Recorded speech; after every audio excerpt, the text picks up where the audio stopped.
Hi, and welcome to another one of my how-to tutorials for Animal Crossing New Horizons. In this video, I'm going to be showing you how to decorate all your cliffs no matter what the size. If you love terraforming like me, then you've probably got quite a few empty cliffs that you just don't know how to decorate. I'll be showing 3 different sized cliff areas and giving some tips on how to handle them.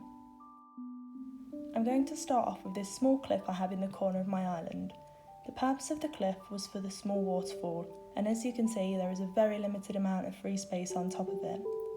Leaving it empty would look extremely boring, so I'm just going to add a few simple and small items to it to make it look a whole lot better.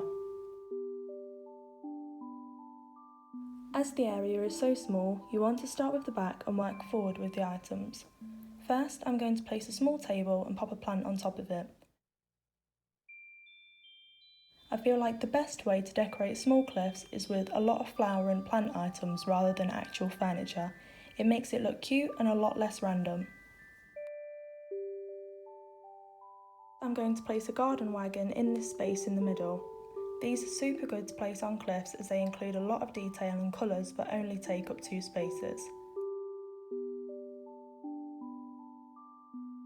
I'm going to place a custom design on the floor at the front just to make the floor look a little less plain. I'm going to place a cushion down with this cute sunflower design on it, and that's just going to go on top of the design I've already put on the floor. And finally, I'm just going to plant some white mums in this one empty space I have left. So that's how I would recommend to decorate the smallest cliffs on your island. It's super effective, even though it only requires a few things. Obviously you can make it fit the theme of the surrounding areas, but I always opt for putting different flowers and plants on smaller cliffs like these. Next I'm going to decorate this slightly bigger cliff. As you can see, it's a cliff I've used to separate 2 villager homes to help make them look more spread out. Now personally, I think this area is too large just to place a few flowers down unless you're going for a forest theme. So I'm going to pick a main feature point for the area and work around that. I've decided I'm going to make a picnic area as it fits in with the neighbourhood theme and is a really good space filler. I'm going to use this super cute blanket design I found, and I'm just going to place it kind of central so I can decorate around it as well as on top of it.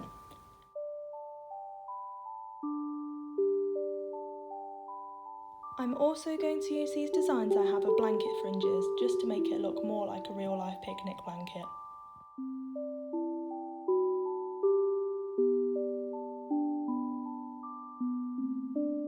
I'm going to put a couple of country fences on the edge of the cliffs.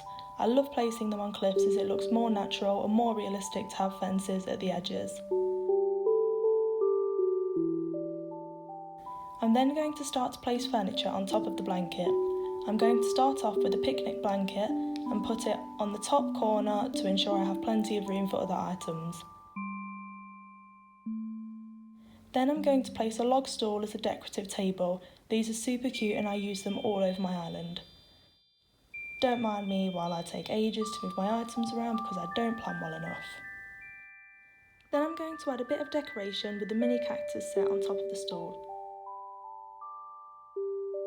Continuing to use simple items, I'm going to place a candle in pretty much the middle of the blanket to add a bit more decoration without using too many larger items.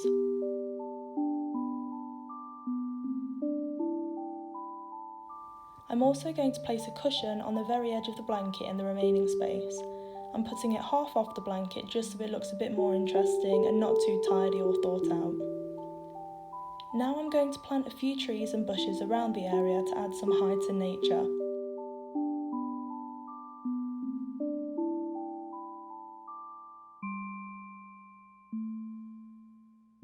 I'm also going to put another country fence down to separate the trees at the back from the picnic blanket.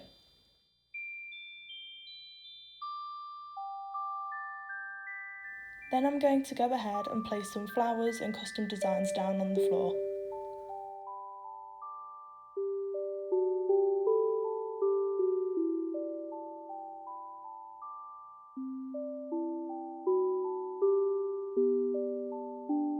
After putting down the main items you're using, you want to figure out other items you can use to fill the remaining spaces without making it look cluttered.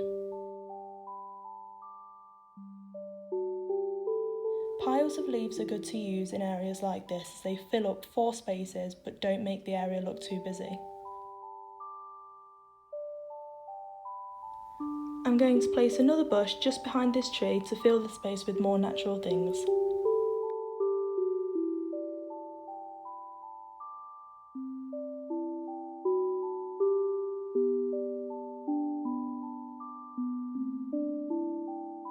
Then I'm going to put down a decorative pot. These are so underrated and can be used in so many different areas, they're so cute.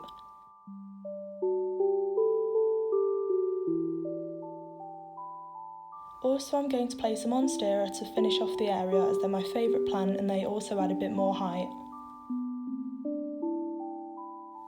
So that's the medium-sized cliff finished with. I think using a feature piece and working around it is a really effective way to decorate these size cliffs, and the outcome is always super beautiful. It's also quite easy to theme it to the area surrounding it, meaning you can follow the steps again and again with different feature points for different outcomes. Finally, I'm going to show you how to decorate larger clusters of cliffs like these. The area is still too small to really make anything big on it, but you can make small sections of furniture to easily decorate it and make it look completely different. Excuse this little bush over here, I placed it and for some reason I can't dig it back up. So first I'm going to decorate the top cliff. It's similar in shape and size to the first cliff I decorated, and as it's such a small space, I'm going to approach it in a similar way. I'm going to place one piece of country fence at the edge of the cliff next to the waterfall. Next, I'm going to just place a bush on the back of the edge, just to give it a bit of dimension.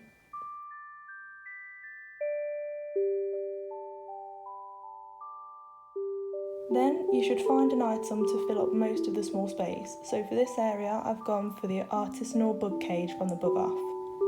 I'm just going to place it right here, and then I'll fill the last 2 spaces with some flowers and a custom design.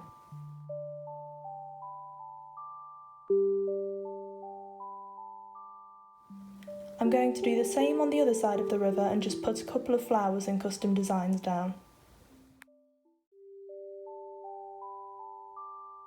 I absolutely love putting the little flower custom designs next to planted flowers as it looks like petals have fallen off and it matches extremely well.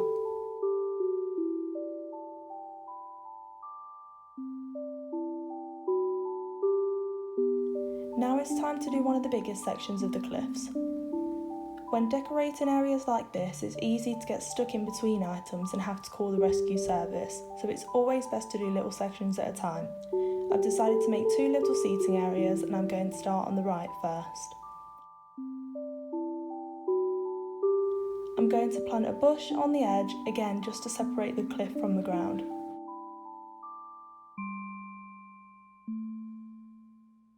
At the bottom of the waterfall here, I'm going to place this super cute puddle design that I have, as I couldn't make another waterfall due to the cliff size. Then I'm just going to plant some flowers in front of it and place a leaf custom design next to them.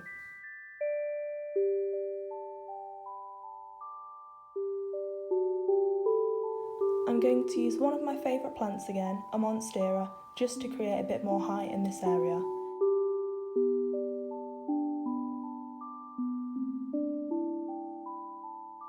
I'm then going to place a log stool as another table and put these beautiful wedding candles on top of them. As you can see, I'm trying to work from the edges inwards to make it easier. Next, I found this cute lawn chair and I'm going to put it just in the centre of this right section.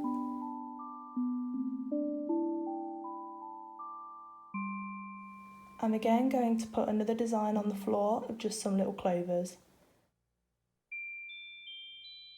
On top of that, I'm going to put a plant to finish off the section.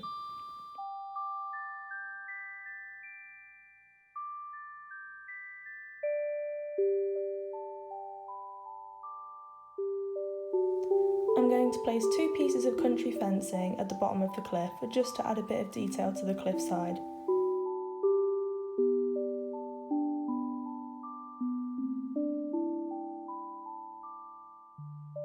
Starting on the left side, I'm going to put an iron chair against the cliff and then put a flower design on the floor in front of it.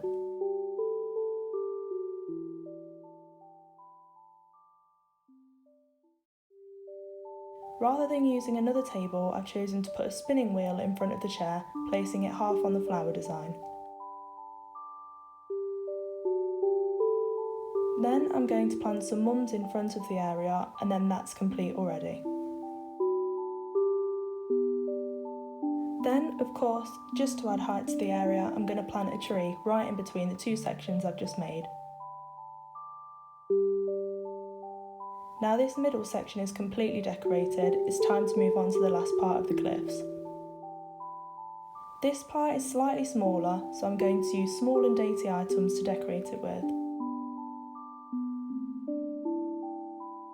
The first thing I'm going to place down is a paper lantern. These are beautiful and come in so many different colours, and you can customise them to have different patterns on the sides. Then I'm going to work around the edge and place some flowers, followed by a piece of country fence.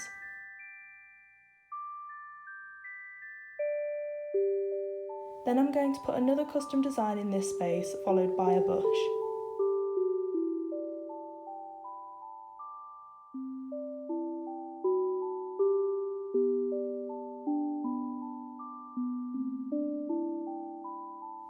I thought the perfect item to complete this left side is a beekeeper hive, so I'm going to place it just beside the lantern.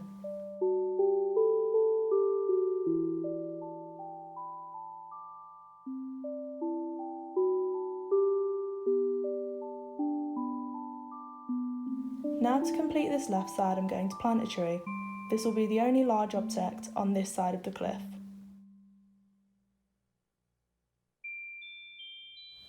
Again, I'm going to plant some flowers and use some little designs over on this side.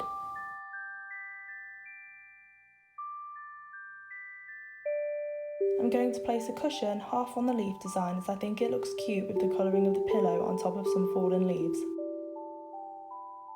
Another item I love using on the top of cliffs is the sturdy sewing box. They're dainty and just so pretty and fit in so well next to the cushions to make little hobby areas.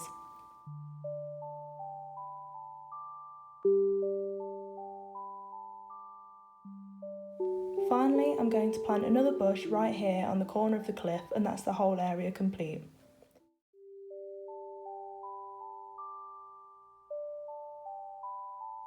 I really like layering up several cliffs together like this, and finding a nice and easy way to decorate them means I'm going to be making a lot more similar areas. I love how delicate this front section is and how I've managed to fit two separate seating areas on the bigger cliff. Hopefully this is going to be a good guide to help a lot of you decorate your own cliffs. I hope you all enjoyed this how-to video and got some good tips from it.